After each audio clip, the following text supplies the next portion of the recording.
ఏమో ఎవరు రాజకీయం కాదు కదా, నిద్రలో కూడా శాసనసభ్యులు అవుతామన్న ఆలోచన చెయ్యొద్దు అని ఆనాడు అక్రమ కేసులు పెట్టి ఎందరిని ఎంతమందిని జైలుకు పంపించారు. ఇవాళ వాళ్ళే తన్నుకొని చేస్తున్నారు. ఒకరు కడుపులో కత్తులు పెట్టుకొని కౌగిలించుకుంటున్నారు. ఎవరు అక్కర్లేదు వాళ్ళని వాళ్ళే పొడుచుకుంటున్నారు. విపరీతమైన అవినీతి సొమ్ము వచ్చిన తర్వాత సొమ్ముల పంపకాలలో కుటుంబ పంచాయతీలు ఇవాళ కుటుంబంలోనే ఒకరు సహించుకోలేని పరిస్థితి. ఒకరి మీద ఒకరు యాసిడ్ దాడులు చేసుకోవాలని ఒకరిని ఇంకొకరు నవ్వుతూనే కడుపులో కత్తులు పెట్టుకొని కౌగిలించుకునే పరిస్థితులు ఈ రాష్ట్రంలో దాపురించినాయి. పాపం ఊరికే పోదు. పెద్దలు చెప్పిండ్రు, చేసుకున్న వాడికి చేసుకున్నంత మహానుభావ అని చెప్పిండ్రు. చేసిన పాపాలు ఎక్కడికి పోవు, ఖచ్చితంగా ఆ పాపాలు వెంటాడుతూనే ఉంటాయి. వాళ్ళు అనుభవించి తీరాల్సిందే.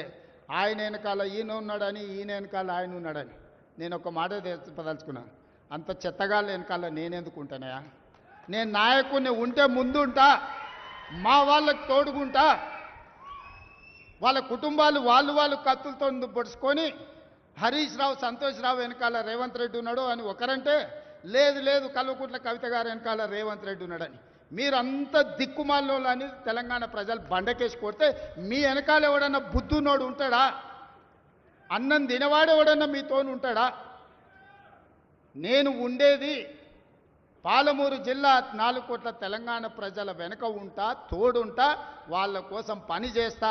నాకంత సమయం లేదు ఇంత పనికిమాలతో కలిసి, లేకపోతే వాళ్ళ మీకు మీరే పంపకాలలో వచ్చిన పంచాయతీలు మీరే పొడుచుకుంటారు. మేము చూస్తే చాలు. జరుగుతున్న పరిణామాలు అందరికీ తెలుసు.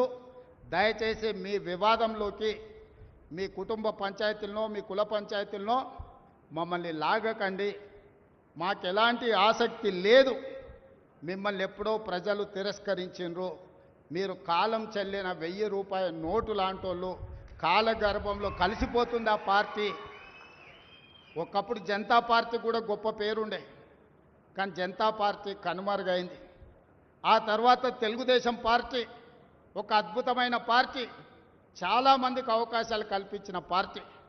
కొంతమంది కుట్రల వల్ల ఆ పార్టీ కూడా ఈరోజు తెలంగాణలో ఒక సమస్యను ఎదుర్కొంటుంది. మరి ఇన్ని దుర్మార్గాలు చేసిన మీరు మాత్రం ఎట్లా మనుగడ సాధిస్తారు? ప్రకృతి అనేది ఉంటుంది. ఆ